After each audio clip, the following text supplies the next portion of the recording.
ദൈവനാമത്തിന് മഹത്വം ഉണ്ടാകട്ടെ. നമ്മുടെ കർത്താവായ യേശുക്രിസ്തുവിൻ്റെ നാമത്തിൽ എല്ലാവർക്കും എൻ്റെ സ്നേഹവന്ദനം. യുഗങ്ങളിലൂടെ ക്രിസ്തു 8-ാമത്തെ ഭാഗം. കഴിഞ്ഞ 7 ഭാഗങ്ങൾ സത്യവേദ പുസ്തകത്തെക്കുറിച്ചുള്ള ഒരു ചെറിയ അറിവ് നമുക്ക് ലഭിക്കുകയുണ്ടായി. തുടർന്ന് വേദപുസ്തകത്തിലെ ആദ്യ താളിലേക്ക് നമുക്ക് വരാം.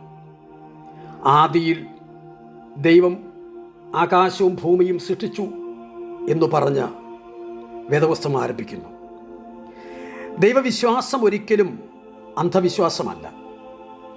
ദൈവമുണ്ടെന്ന് തെളിയിക്കുവാൻ ബൈബിൾ ഒരു ശ്രമവും നടത്തിയിട്ടില്ല. എന്നാൽ ആദിയിൽ ദൈവം എന്ന് പറഞ്ഞുകൊണ്ടാണല്ലോ ബൈബിൾ തുടങ്ങുന്നത്. ഈ പ്രപഞ്ചത്തിലെ ആദ്യത്തെ കാര്യത്തിൻ്റെ കാരണത്തെ അഥവാ ആദി കാരണത്തെ ദൈവമെന്ന് വിളിച്ചിരിക്കുന്നു. ദൈവം സനാതനായവനും അനന്തതയിൽ വസിക്കുന്നവനും സീമാതീതനും ആകയാൽ ദൈവത്തെക്കുറിച്ചുള്ള പൂർണ്ണ രൂപവും ദൈവത്തിൻ്റെ ആത്മത്തെ ചിത്രീകരിക്കുന്ന നിർവചനവും നൽകുക എന്നത് ആർക്കും അസാധ്യമാണ്. തിരുവചനം പറയുന്നു, ദൈവം ആത്മാവാകുന്നു എന്ന് യോഹന്നാൻ 4:24 1 യോഹന്നാൻ 1:5 ദൈവം വെളിച്ചമാകുന്നു എന്നും 1 യോഹന്നാൻ 4:16 ദൈവം സ്നേഹം തന്നെയെന്നും രേഖപ്പെടുത്തിയിരിക്കുന്നു.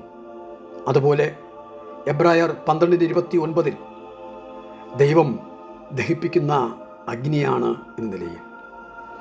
അപ്പോൾ തന്നെ ധന്യനായ ഏകാധിപതിയും രാജാതിരാജാവും കർത്താവും താൻ മാത്രം അമർത്യതയുള്ളവനും അടുത്തുകൂടാത്ത വെളിച്ചത്തിൽ വസിക്കുന്നവനും മനുഷ്യർ ആരും കാണാത്തവനും കാൺമാൻ കഴിയാത്തവനുമാണ് ദൈവം എന്ന് 1 തിമോത്തി 6:15-16 വാക്യങ്ങളിൽ.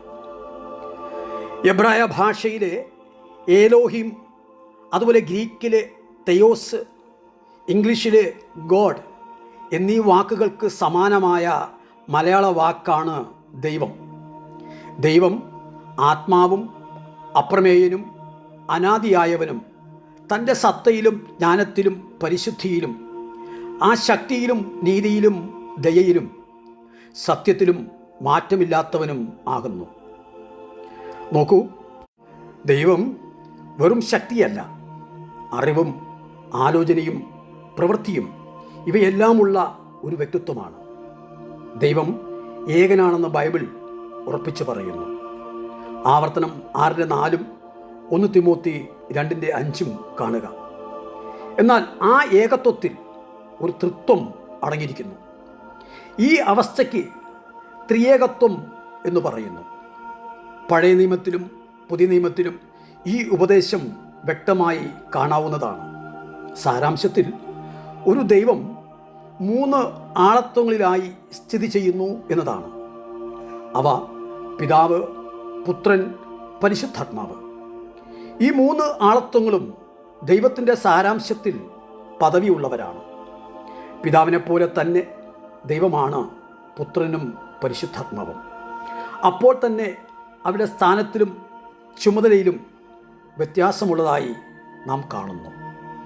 പുത്രനും പരിശുദ്ധാത്മാവും പിതാവിന് വിധേയപ്പെട്ട് പ്രവർത്തിക്കുന്നു. യേശു ഭൂമിയിൽ മനുഷ്യനായി അവതരിച്ചതിനാൽ ദൈവത്തിൻ്റെ ഏകജാതനായ മനുഷ്യപുത്രനായി പുത്രൻ എന്നത് സ്ഥാനപ്പേരുകൊണ്ട് അലങ്കരിക്കപ്പെടുന്നു. അല്ലാതെ ജനിപ്പിച്ച പുത്രൻ എന്ന അർത്ഥത്തിലല്ല.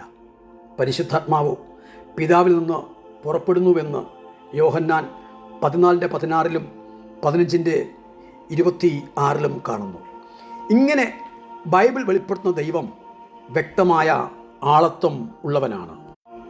ദൈവത്തിൻ്റെ സൃഷ്ടിയായ മനുഷ്യന് തൻ്റെ സൃഷ്ടാവായ ദൈവത്തിൻ്റെ ആത്മത്തെക്കുറിച്ച് പൂർണ്ണമായി ഗ്രഹിക്കുവാൻ കഴിയുന്നില്ല എന്നത് ദൈവത്തിൻ്റെ മഹത്വത്തെ, ആ ഔന്നത്യത്തെ കാണിക്കുന്നു.